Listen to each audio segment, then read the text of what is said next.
Essa pesquisa começou, salvo engano, em 2003. Foi no fundo um convite da Cosac Naif, super editora de arte no Brasil, que me pediu para reunir um conjunto de textos publicados sobre o Calder. Eu comecei uma pesquisa sem saber que a pesquisa ia me levar onde me levou. Foi uma pesquisa que começou nos arquivos, claro, do MASP, obviamente, da Bienal. Eu visitei muitos arquivos em São Paulo, no Rio de Janeiro, até chegar à Fundação Calder. Lá eu pude ter a noção clara de que o Calder tinha tido uma presença muito mais importante do que a gente imaginava que tinha acontecido no Brasil. O Calder veio ao Brasil 3 vezes. Ele veio ao Brasil em 48, pela primeira vez, mas eu acho que talvez a data que primeiro marca esse encontro, a data mais importante são os anos 40, precisamente 1944. É quando Mário Pedrosa visita o Calder e faz, então, o seu primeiro artigo sobre o Calder. É um artigo que muda um pouco a forma de Pedrosa, enfim, de escrever sobre a arte, inaugura um pouco a sua crítica sobre a arte moderna, e também é um artigo bastante importante para o Calder. Em 43, o Calder tem a primeira grande retrospectiva no MoMA, o que era extraordinário para um artista ainda bastante jovem. Essa retrospectiva causa um espanto enorme, porque a gente está falando de uns anos assim bem depressivos, e o Calder vem com uma espécie de otimismo, um grande otimismo, né, com a sua arte móvel. Mais ou menos na mesma época, o Calder vê uma grande retrospectiva sobre a arquitetura brasileira no MoMA, a exposição Brasil Builds. Ele também conhece Henrique Mindlin. E esse é um pouco outro nome muito importante para a relação do Calder com o Brasil. Mais tarde o Henrique vai escrever dizendo que essa obra mobile faz muito sentido na arquitetura solar de espaços amplos que é a arquitetura brasileira. Henrique Mindlin fez muitos convites ao Calder para fazia casas e colocava dentro da casa um mobile. Fez isso com uma certa frequência. No momento em que o Calder não tinha todo esse renome, nem toda essa fama, o Henrique Mindlin apresenta o Calder para uma série de arquitetos. Então, todo o universo da arquitetura e também dos colecionadores passa a circular. Isso tudo acontecia de forma muito pessoal, como acontece de fato no Brasil, né? Então, era um grupo de pessoas em torno dessa turma, né? Desde o Paulo Bittencourt, os arquitetos, Carlos Leão, o Sérgio Bernardes, o próprio Henrique Mindlin, os irmãos Roberto, o Maurício e o Marcelo, sobretudo. Então, é uma turma mesmo. Então, o Calder vem fazer essas festas, encontra essa turma toda. Esse é um assunto, os arquitetos pelo Henrique Mindlin. O outro assunto, eu acho que é um pouco Mário Pedrosa, né? Tudo isso também acontecia dentro de um grupo de amigos. Mário Pedrosa também recebia muito na sua própria casa. Então, em 48, o Pedrosa e o Henrique Mindlin arranjam essa exposição do Calder no Brasil, primeiro no Ministério da Educação, no Rio de Janeiro, o Palácio Capanema. Quando o Calder vem ao Brasil, que vê pela primeira vez aquele prédio extraordinário, ele diz: esse é o prédio mais lindo que eu já vi na minha vida. Então, é outro momento interessante dessa ligação com a arquitetura. Ele expõe na galeria do Ministério da Educação e depois no MASP, em São Paulo.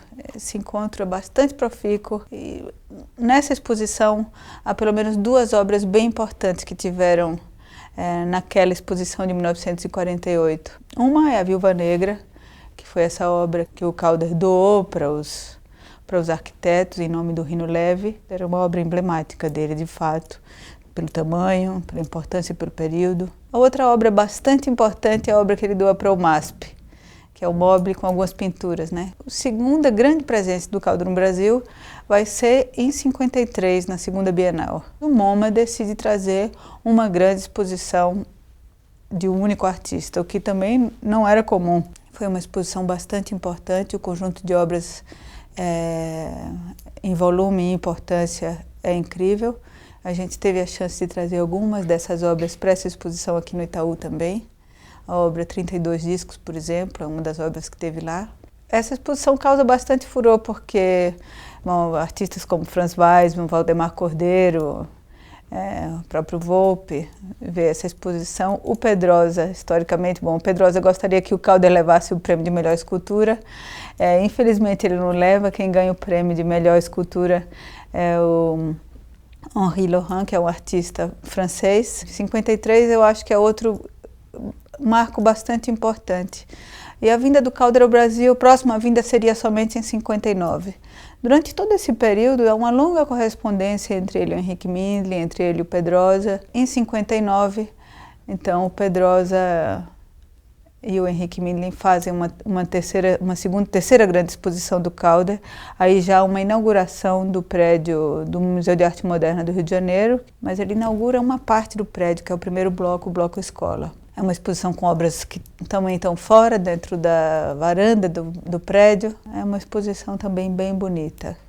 Quem está bastante envolvida nessa exposição é a Lota de Macedo Soares. Há algumas coincidências temporais que levam um pouco a gente a pensar nessas relações de forma um pouquinho mais aproximada. Então, olha, o Calder expõe em 48 e em 49 o Abraham Palatnik começa a fazer os primeiros cinecromáticos. A gente tem na exposição uma obra, um cinecromático do Abraham Palatnik, que o Camilo escolheu lindamente e, de fato, essa obra marca um pouco esse encontro. Em 59, o Calder expõe no MAM do Rio de Janeiro e em 60, a Lígia Clark expõe no MAM de São Paulo. Em 59, o Ferreira Goulart publica o Manifesto Neoconcreto e em 60 ele escreve um artigo sobre o Calder. Eu acho que a relação que a gente pode encontrar nos documentos está muito mais ligada a essa relação dita com os arquitetos. Quer dizer, houve um casamento certamente perfeito entre a arquitetura moderna brasileira e o mobile, a escultura mobile do Calder, mas eu também acho que houve um componente pessoal de aproximação que se deu com Mário Pedrosa.